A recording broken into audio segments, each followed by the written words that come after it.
بسم اللہ الرحمن الرحیم۔ مریض کی عیادت کے فضائل۔ حضرت ثوبان رضی اللہ تعالیٰ عنہ سے روایت ہے،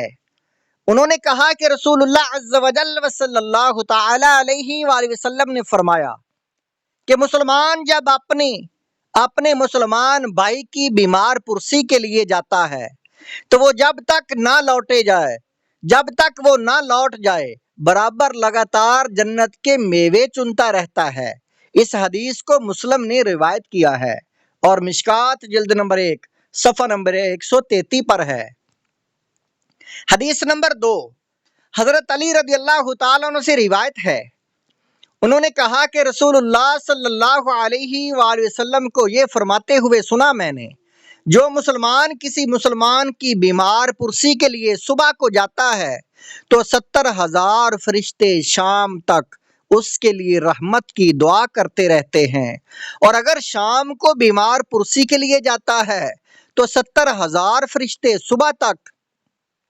اس کے لیے دعائے رحمت کرتے رہتے ہیں، اور جنت میں اس کے لیے ایک باغ تیار ہو جاتا ہے۔ اس حدیث کو ترمذی اور ابو داؤد نے روایت کیا ہے۔ یہ حدیث پاک مشکات جلد نمبر 1 صفحہ نمبر 135 پر ہے۔ حدیث نمبر 3، حضرت انس رضی اللہ تعالیٰ عنہ سے مروی ہے، انہوں نے کہا کہ رسول اللہ عز و جل صلی اللہ تعالیٰ علیہ وآلہ وسلم نے فرمایا ہے کہ جو شخص وضو کرے اور اچھا وضو کرے اور اپنے مسلمان بھائی کی بیمار پرسی کو ثواب طلب کرنے کی نیت سے جائے تو وہ 60 برس کی مسافت کی مقدار کے برابر جہنم سے دور کر دیا جائے گا۔ اس حدیث کو ابو داؤد نے روایت کیا ہے اور مشکات جلد نمبر 1 صفحہ نمبر 135 پر ہے۔ حدیث نمبر 4، حضرت ابو ہریرہ رضی اللہ تعالیٰ عنہ سے مروی ہے، انہوں نے کہا کہ رسول اللہ عز و جل صلی اللہ تعالیٰ علیہ وآلہ وسلم نے فرمایا کہ جو شخص کسی مریض کی بیمار پرسی کے لیے جاتا ہے تو آسمان سے ایک فرشتہ پکار کر یہ کہتا ہے، اے شخص تو اچھا ہے اور تیرا چلنا اچھا ہے، اور تو نے جنت میں سے ایک منزل کو اپنا ٹھکانہ بنا لیا۔ اس حدیث کو ابن ماجہ نے روایت کیا ہے، مشکات جلد نمبر 1 صفحہ نمبر 137۔ حدیث نمبر 5، حضرت جابر رضی اللہ تعالیٰ عنہ سے روایت ہے، انہوں نے کہا کہ رسول اللہ عز و جل صلی اللہ تعالیٰ علیہ وآلہ وسلم نے فرمایا ہے کہ جو شخص کسی مریض کی بیمار پرسی کرتا ہے تو وہ برابر لگاتار رحمت میں داخل ہوتا رہتا ہے یہاں تک کہ بیٹھ جائے، اور جب بیٹھ جاتا ہے تو وہ رحمت میں ڈوب جاتا ہے۔ اس حدیث کو امام مالک اور امام احمد نے روایت کیا ہے، مشکات جلد نمبر 1 صفحہ نمبر 138۔ حدیث نمبر 6، حضرت ابو ہریرہ رضی اللہ تعالیٰ عنہ سے روایت ہے، انہوں نے کہا کہ رسول اللہ عز و جل صلی اللہ تعالیٰ علیہ وآلہ وسلم نے ایک مریض کی بیمار پرسی فرمائی تو ارشاد فرمایا کہ تم خوشخبری حاصل کرو، اس لیے کہ اللہ تعالیٰ فرماتا ہے کہ یہ بخار میری آگ ہے، میں اس کو بندہ مومن پر دنیا میں مسلط کر دیتا ہوں تاکہ قیامت کے دن یہ جہنم سے اس کا حصہ ہو جائے۔ اس حدیث کو امام احمد، ابن ماجہ نے اور بہقی نے شعب الایمان میں روایت کیا ہے، مشکات جلد نمبر 1 صفحہ نمبر 138 پر ہے۔ حدیث نمبر 7، حضرت عمر بن خطاب رضی اللہ تعالیٰ عنہ سے روایت ہے،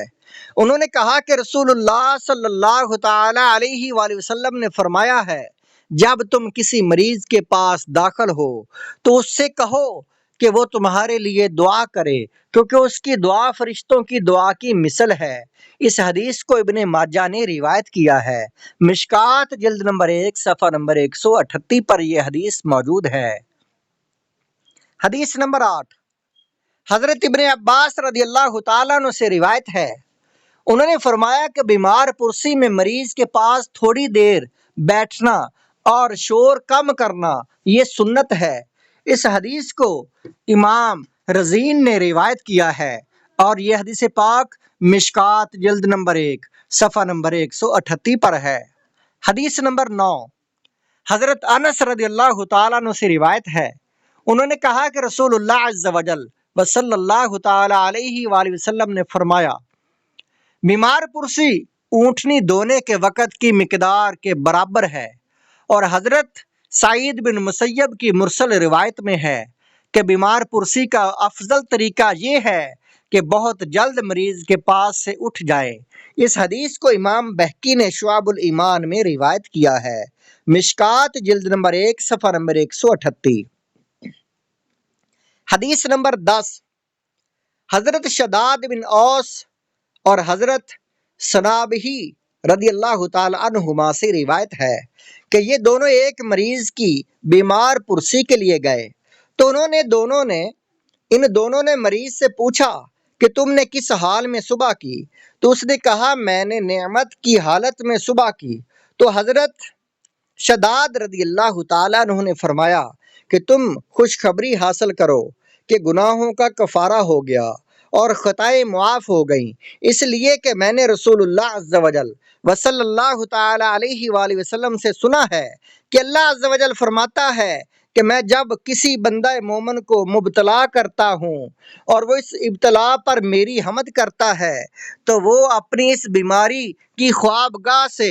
اٹھے گا تو وہ گناہوں سے اس طرح پاک و صاف ہو جائے گا جس طرح اس دن گناہوں سے پاک و صاف تھا کہ جس دن اس کی ماں نے اس کو جنا تھا۔